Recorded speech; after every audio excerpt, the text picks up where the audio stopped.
Picture this. You have a massive, really important project due tomorrow morning. Oh, I know this feeling. Right. Your laptop is open on your desk. You are sitting right there. But somehow you suddenly decide that right now is the absolute perfect time to organize your entire desk. Or maybe clean the kitchen. Or watch just one short video? Exactly, just one. And then, 20 minutes later, you've watched 5 videos about, how they make cheese or something. Yeah, and you haven't typed a single word of your project. Welcome to today's deep dive. If you are listening to this right now, there is a very high chance you are putting something off. And our mission today is to dig into our sources, which include some amazing psychology and behavioral economics research, to answer one central question. Why do humans procrastinate even when they know better? It is kind of the ultimate human puzzle, isn't it? It really is, because, I'll be honest, before reading these sources, I just always assumed I procrastinated because I was lazy. Or, maybe just really bad at managing my time. Isn't that what everyone thinks? We just say, oh, I need to stop being so lazy. We do say that. But the research we're diving into today completely dismantles that myth. It completely destroys it. Procrastination is very rarely about laziness. Wait, really? Not laziness at all? No, not at all. And it's not about being bad at time management either. From the outside, sure, laziness and procrastination look exactly the same. You are sitting on the couch instead of working. But internally, they are totally different experiences. Okay, how so? Because to me, the result is the same. I'm still not doing my work. Well, think about how you feel. Laziness is feeling comfortable doing nothing. A truly lazy person is perfectly happy avoiding work. They don't feel bad about it.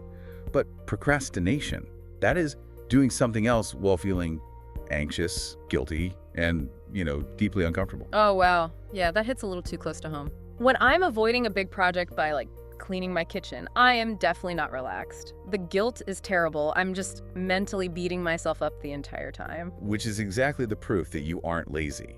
If you were actually lazy, you'd be enjoying the break. The fact that you feel so stressed means you actually care about the task. That is a relief to hear, honestly. So if it isn't laziness, we have to ask what your brain is actually trying to do. Yep. And the data shows you aren't avoiding the physical effort of the work. You are avoiding the uncomfortable emotions attached to the work. So wait, you're saying every task has an emotional layer to it? Yes, exactly. Think of every task as having 2 layers. There is the visible action layer, which is, writing a report, studying a textbook, launching a business. But beneath that is an invisible emotional layer. And what's in that invisible layer? Fear, self-doubt, the fear of failure. When we put off a task and we're really just trying to escape that invisible emotional layer, not the task itself, we want to escape the bad feelings. That makes so much sense. It reminds me of an analogy from the sources that really made this click for me. Think about washing a sink full of dirty dishes. Okay, yeah. Versus, say, publishing your first video online or applying for a career change. 2 very different things. Right. Technically, washing the dishes takes more physical effort. It's boring, it's physical, it's wet, but people don't usually procrastinate doing the dishes with the same kind of intense, paralyzing fear that they feel when they try to start a new career. Because the emotional stakes are totally different. Exactly. Washing the dishes is safe. It doesn't require you to be vulnerable. But putting your creative work out into the world, that risks failure. People might judge you. It's a test of your identity. Yes. And that leads to a massive aha moment from the research, especially the section on perfectionism. We usually think of perfectionism as just having really high standards, you just want your work to be good. But it's much deeper than that, right? Way deeper. The psychology shows perfectionism isn't about high standards. It is treating the task as proof of your personal worth. Oh, that is heavy. It is. We often delay our most important, meaningful work, not because we don't care enough, but because we care way too much. If my entire identity is on the line, of course I'm terrified to start. So my brain looks for an escape route and I switch to something safe. Like cleaning the kitchen. Exactly. The activity changes, but I'm still just running away from the fear. Right, and psychologists call that productive procrastination. Yeah. You trick yourself into feeling like you're doing a good job because the kitchen is clean, but the scary task is still just sitting there. Okay, I hear what you're saying about avoiding bad feelings, but I want to push back on this a little bit. Go for it. Because sometimes choosing to play video games instead of doing my taxes really just feels like I'm making a terrible, foolish choice. Are we sure we aren't just making up a fancy psychological excuse? What do you mean? Well, look at the logic. I know that if I delay my taxes today, I'm going to panic tomorrow. I'll lose sleep, the stress will be 100 times worse. Why would my brain purposely choose 10 minutes of relief today in exchange for a massive panic attack tomorrow? It makes no sense. That is such a good question. And to understand why we make that terrible trade, we have to look at the neuroscience. It's a concept known as present bias. Present bias, so our brains are just obsessed with right now. Precisely. We have this ancient, fast-reacting part of our brain, the limbic system. It evolved thousands of years ago in a really dangerous world where just surviving today was the only goal. Like finding food today, not next year. Exactly. If that ancient brain saw berries today, it wanted to eat them today. It didn't care about the future. But of course, we don't live in that dangerous ancient world anymore. Right, my taxes aren't a tiger trying to eat me. No, they aren't. And that is why we also have a newer part of the brain, the prefrontal cortex. This is the logical planning part. It understands modern goals. It knows that getting a degree or building a business or being healthy takes years. So these two parts of the brain are kind of fighting each other. They are. They do not value time in the same way at all. The sources have this fascinating mental experiment that proves this perfectly. Let's actually play it out for the listener right now. Let's go ahead. Okay, imagine I offer you a choice. I will give you $100 cash today, or I will give you $110 exactly 1 month from today. Which one do you want? Well, I know the math says wait for the 110, but honestly, I'd probably take the 100 today. Most people do. The pull of getting a reward right now is just too strong. But watch what happens when we change the timeline. Okay. What if I offer you $100 exactly 1 year from today versus $110 in 1 year and 1 single day? Now, which do you choose? Oh, the 110, definitely. Waiting 1 extra day a year from now feels completely easy. But the math hasn't changed at all. The difference is still just waiting 1 month versus waiting 1 day. Wait, no, the difference is still just 1 month of waiting. The only thing that changed is that we pushed it far out into the future. That's amazing. Right, because the reward isn't sitting right in front of us today. Our ancient brain kind of turns off, and our logical brain finally gets to make the smart choice. It's so true. Decisions about tomorrow feel very easy to integrate the logical brain.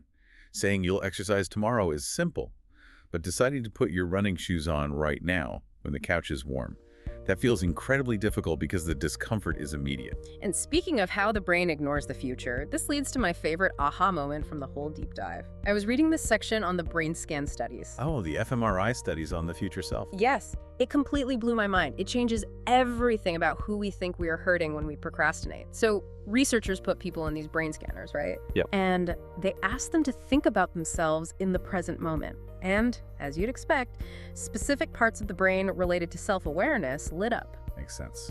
Then they asked them to think about a total stranger, like a famous actor or a politician. And totally different parts of the brain lit up. Right, because it's someone else. But here's the crazy part.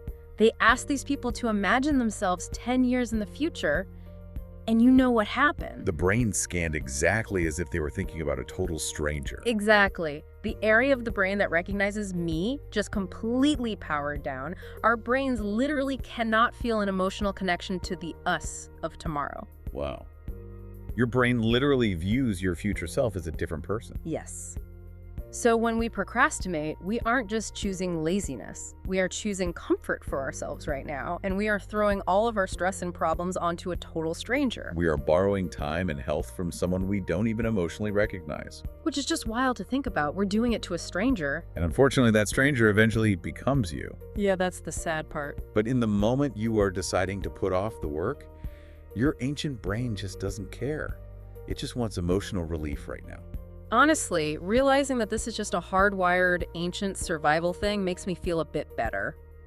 It proves this isn't just a modern problem caused by smartphones. Oh, absolutely not. Smartphones just make it easier to distract ourselves.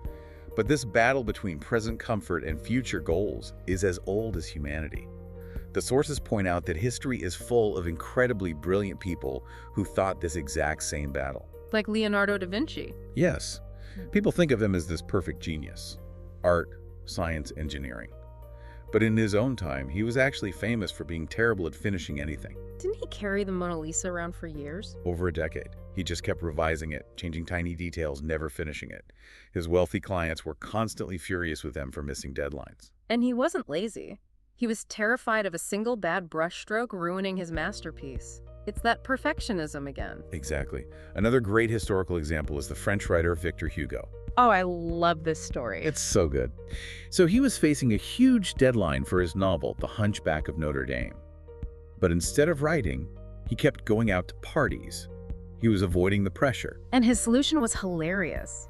To force himself to sit down and write, he took all of his clothes, gave them to his servant, and ordered the servant to lock them away. That is extreme. He literally trapped himself inside his house with nothing to wear. His only option was to sit at his desk, naked, and write his book. I mean, it sounds crazy, but he intuitively understood exactly what modern psychology tells us today. He knew he couldn't rely on willpower, so he removed his ability to escape. He removed the option for instant emotional relief. The problem for us today is that we don't even have to put clothes on and leave the house to escape. The distractions are right in our pockets. Very true. And the sources make a really interesting point here. Tech companies didn't invent procrastination, but they have built massive empires by exploiting it. They certainly have. The people building social media apps deeply understand that ancient limbic system we talked about. They know our brains crave unpredictable rewards to distract us from anxiety. Right, like a slot machine in a casino. Exactly like a casino. You open an app, you swipe the screen, and you don't know what you'll get. Most of the time it's boring. Yep. But every once in a while, you get a funny video or a message from a friend. That unpredictability keeps your brain hooked, just searching for the next tiny hit of relief. And then there's the concept of friction, which I thought was fascinating. This is how Netflix keeps us watching for hours. Oh, the autoplay feature. Right, because years ago, when a TV show ended, the credits rolled, and you had to physically stand up, change the tape, or push a button to turn it off. There was friction. You had to make an active choice to keep watching. But today, Netflix removes the friction completely. The next episode plays automatically in, 5 seconds? Yep, you don't even have to move. So when you are feeling anxious about studying, your TV offers you immediate, completely effortless escape. It's the path of least resistance. And we don't just see this with technology. I see this all the time in everyday life. Like, the sources use the example of people trying to learn a new language, like English, and it is so accurate. Oh, the preparation trap. Yes. You see learners who will spend days researching the absolute perfect study method. They buy expensive notebooks, they color code their vocabulary list, they watch dozens of videos on grammar rules. But they never actually try to speak the language to a real person. Never. Because all that research feels productive. It feels like they're doing the work, but really it's just fear disguised as preparation. Because actually speaking a new language is terrifying. Exactly. You might sound foolish, you will definitely make mistakes. So the brain whispers, hey, let's just organize our flashcards for another week. That feels much safer. The brain hates uncertainty. Action creates uncertainty, so we avoid it. It reminds me of standing at the edge of a freezing cold swimming pool. Oh, I hate that feeling. Right. You stand there on the edge, looking at the water, imagining how terribly cold it's going to be. You overthink every detail. And the longer you stand there overthinking, the harder it is to jump. But what actually happens when you finally just jump in? It's a shock for a second, but then you start swimming and it's totally fine. The anticipation of the cold water was actually way more painful than the water itself. That is the truth behind almost all meaningful tasks. The fear and anxiety we build up in our heads is almost always worse than the reality of just doing the work. The brain mistakes emotional discomfort for actual physical danger. Okay, so this brings us to the most practical part of our deep dive. I love the swimming pool analogy, but in reality, I can't just stand there waiting for the water to get warm. The fear isn't gonna just naturally go away. No, it isn't. So if our brains are wired this way and relying on willpower clearly doesn't work, what do we actually do? How do we work with our brain instead of fighting it?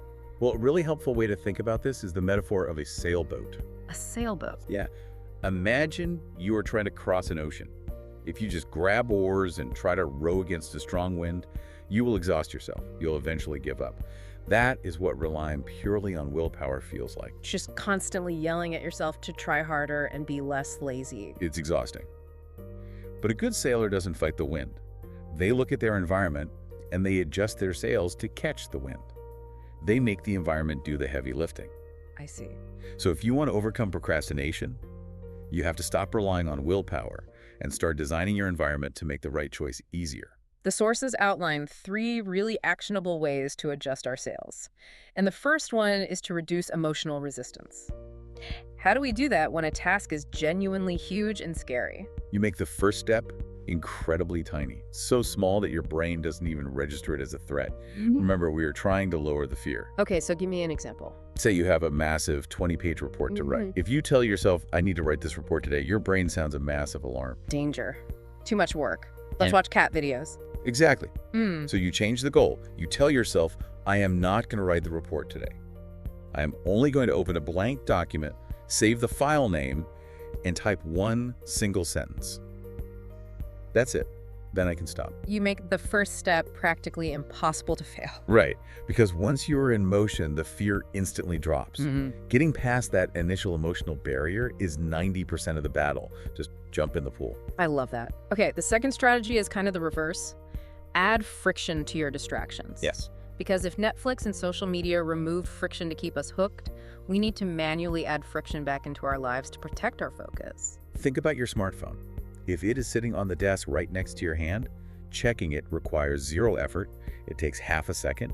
You are forcing yourself to rely on willpower all day long just to resist it. And we know willpower is a terrible strategy. So you add a barrier, put the phone in another room, turn off the notifications, close the 50 browser tabs you have open. So if I want to check social media, I have to actually stand up, walk down the hall, and turn my phone back on. Exactly, you've added friction. Most of the time, that tiny physical barrier is enough to break the automatic reflex of just reaching for a distraction. You're making it a conscious choice again. That makes perfect sense. And the third system from the research might actually be the most important mindset shift of all. Progress beats perfection. This brings us all the way back to what we discussed about identity and perfectionism. Right. We often delay our work because we think we need to feel completely confident before we begin. We wait to feel ready. But the reality is completely backwards. Confidence does not come before action. Action creates confidence. That is such an important distinction. You have to accept that your first draft is going to be messy. The first time you speak a new language, you will make mistakes. Your first video will be awkward, and that is perfectly fine. The most successful people in the world don't wait for things to be flawless. They put imperfect work out there, and then they improve it. You know, that really challenges how I used to view highly productive people. I always thought the opposite of procrastination was just productivity. Like, you are either a procrastinator or you are this fearless machine crushing tasks all day. But it's not. No. The research says the opposite of procrastination isn't productivity. It is taking action despite uncertainty. Yes. The most successful people still feel the fear. They still feel the resistance when staring at a blank page. They just stop waiting for the fear to disappear. They step forward anyway. They learn to walk with the fear instead of letting it stop them. Exactly. So pulling all of this together, procrastination is not a character flaw. It doesn't mean you are lazy or unintelligent.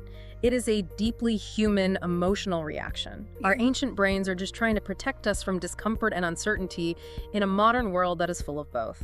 And because this is a natural design feature of the human brain, the solution is never to just hate yourself or demand more discipline. The solution is to build better systems, change your environment, lower the emotional stakes just to get started.